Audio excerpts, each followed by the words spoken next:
Aliran air di bendungan Bili-Bili ke Sungai Jeneberang masih deras pasca hujan lebat beberapa hari terakhir.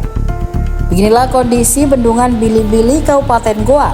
Bendungan Bili-Bili terletak di batas kecamatan menuju Bontomaranu, Goa. Pantauan di lokasi pada Rabu 12 Februari 2025 tampak aliran air dari pintu bendungan ke Sungai Jeneberang masih deras. Debit air bendungan Bili-Bili berangsur menurun pasca hujan yang melanda beberapa hari terakhir. Laporan elevasi diterima dari Posko Induk BBWS Pompengan Jeneberang pukul 12.00 waktu Indonesia Tengah.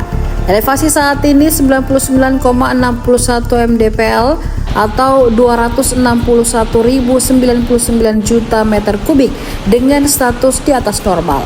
Pintu bendungan Bili-Bili hingga kini masih dibuka. Dibukanya pintu bendungan Bili-Bili Goa pada Selasa 11 Februari 2025 dikarenakan debit air meningkat drastis karena hujan lebat. Sekedar diketahui, elevasi normal bendungan Bili-Bili ada di angka 99,50 mdp atau 243.840 juta meter kubik. Elevasi waspada ada di angka 101,70 mdpl atau 277.182 juta meter kubik. Elevasi siaga ada di angka 102,60 mdpl atau 290.820 juta meter kubik.